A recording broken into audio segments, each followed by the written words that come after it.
Ciao a tutti, oggi volevo cucinare insieme a voi una delle più classiche delle ricette siciliane nei periodi di magra, come si dice qui da noi. Io ho imparato a fare questa ricetta dalla mia nonna, era una delle ricette che quando arrivavo a casa da lei già profumava alla scala ed era una cosa già goduriosa soltanto sentire l'odore e quindi io l'amo particolarmente. Stamattina ho trovato, mentre facevo la spesa, delle patate novelle di Siracusa che hanno una dolcezza naturale e che sono adatte un po' a tutte le ricette.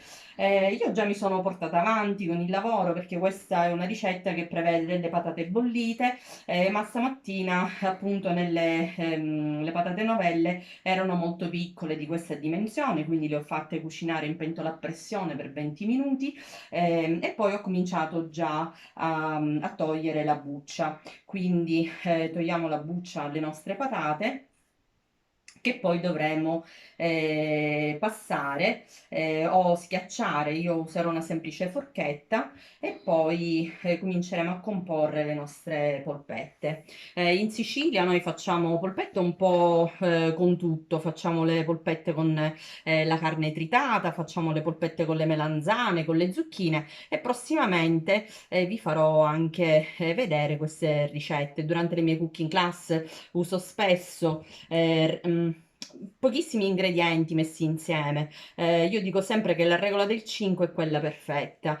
Ci vogliono 5 ingredienti per fare il sugo di pomodoro fresco, ci vogliono spesso soltanto 5 ingredienti anche per fare un buon piatto di pasta, quindi vorrei mantenere questa regola anche per le polpette di patate. Come vedete sono piccolissime, proprio sono anche più piccole di un uovo. Mio figlio già mentre le bollivo, quando le ho messe a raffreddare, già ne ha mangiata qualcuna e quindi mi ha assicurato che sono buonissime e che stasera le vorrà anche per cena.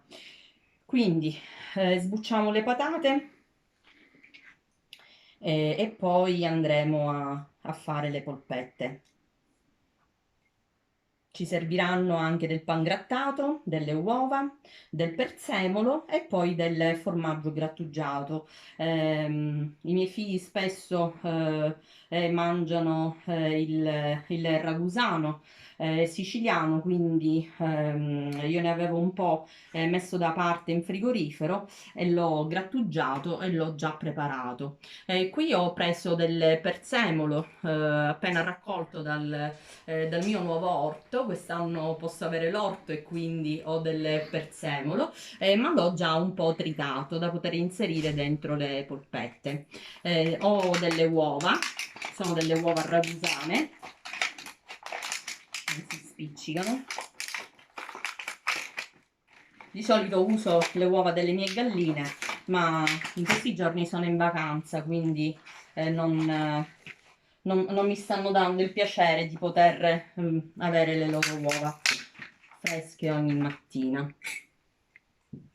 E allora cominciamo a comporre la nostra ricetta. Intanto cominciamo a schiacciare queste patate. Come vedete non sono ancora molto morbide perché appunto la patata novella tiene il suo vigore e quindi rimane sempre ben densa. Eventualmente voi avete difficoltà ad usare la forchetta, potete usare uno schiacciapatate, ma io ce li ho entrambi nelle scuole di cucina. A casa non me ne trovo perché è difficile che cuocio qualcosa a casa piuttosto che nella scuola di cucina. Quindi schiacciamo, anche se sono schiacciate in modo grossolano, saranno buone perché comunque andandole a friggere poi la patata diventa croccante e quindi molto buona. Stavo dimenticando i miei amici di lingua inglese, quindi adesso produrrò la ricetta anche in lingua inglese. Hello everyone, I'm making the balls made with the potatoes, with the local potatoes from my town, from Syracuse, and it's a very simple and delicious recipe. You know that I like the simple recipe with a few ingredients all together. So now I'm making the balls with the boiled potatoes, with the breadcrumbs, with cheese in grain. I use it, the Ragusano cheese is very similar to the Parmesan. I cut it and I chopped parsley, fresh parsley, and I'm using the eggs. So this is a very simple recipe that you can make with eggplants, with zucchini, with meat, but this is a very good vegetarian recipe, and it's very good also for people that cannot eat the gluten, because we need to use only the breadcrumbs, and if you use the breadcrumbs without gluten, you can make this one in the version gluten free.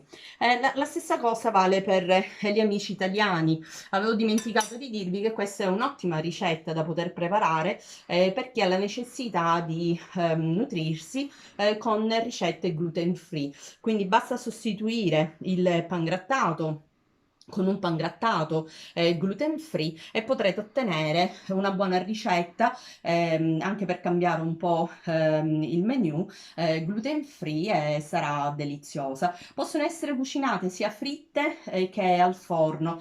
Io oggi, per comodità di spazi, perché qui vivo in campagna, voi lo sapete, non ho una grande cucina, quindi utilizzerò per comodità una friggitrice, però se voi avete la necessità di friggerle in padella, mi raccomando di friggerle sempre in molto olio, in modo tale che la polpetta possa nuotare dentro l'olio e non tocchi la padella. Questo è il segreto dell'ottima frittura, e se andate in friggitrice potete friggerla tranquillamente. Per friggere ovviamente è consigliato un olio di semi. Io spesso uso l'olio di girasoli perché non rilascia un sapore persistente di frittura in quello che cucino, quindi lo preferisco agli altri.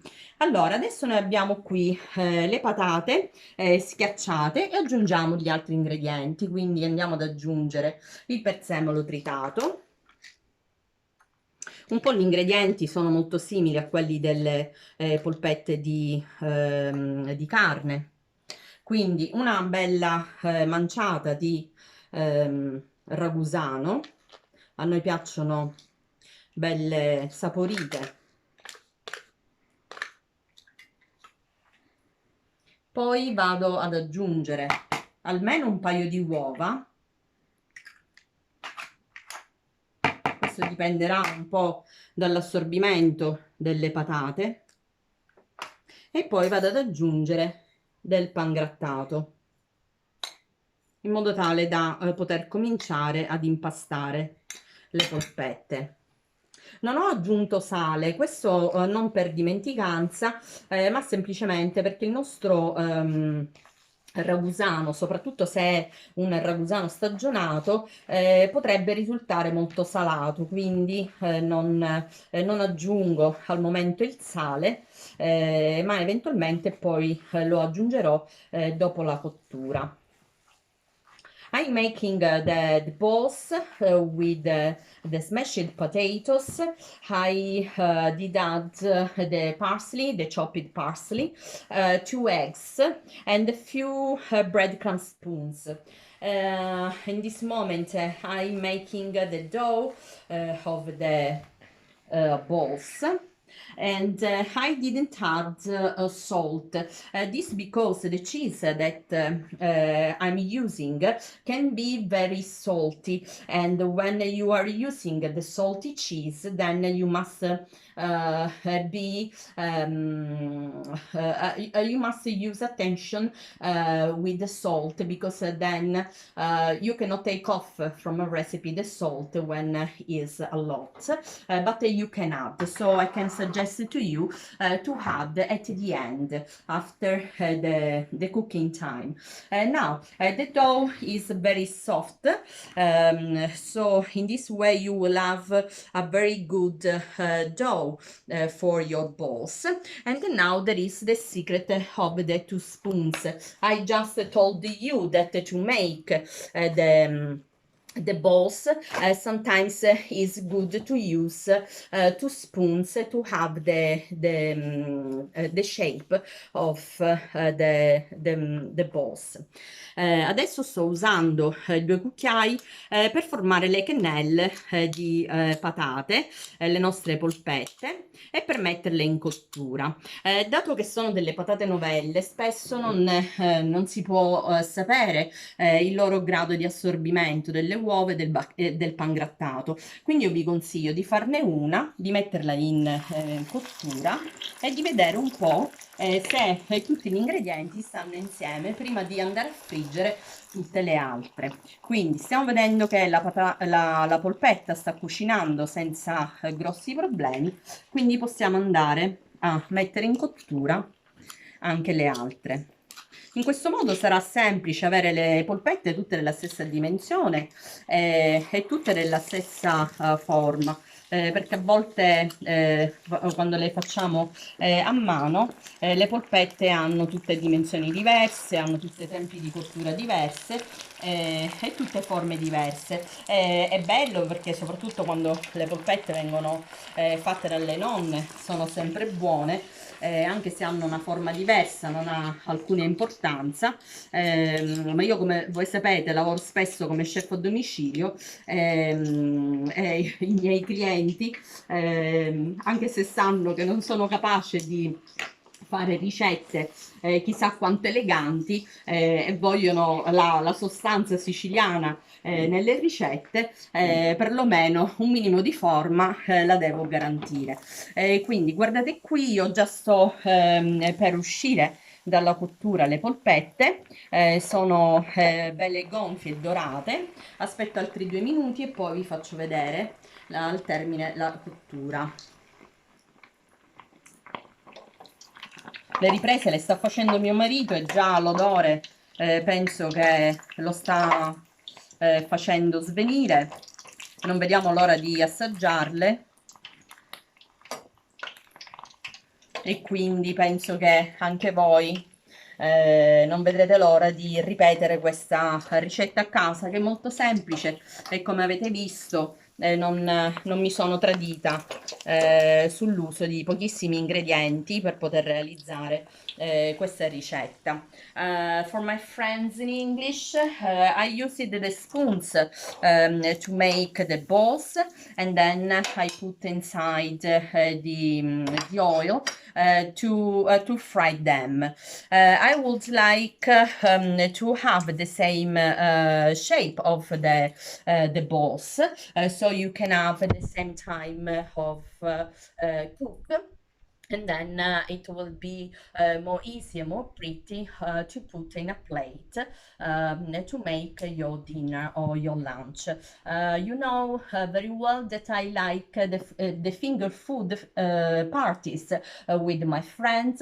In fact, I use a lot of time these balls of different ingredients to make my finger food party. I don't drink a lot, you know, but I like to have a glass of beer, and they are perfect to eat drinking a beer with your friends.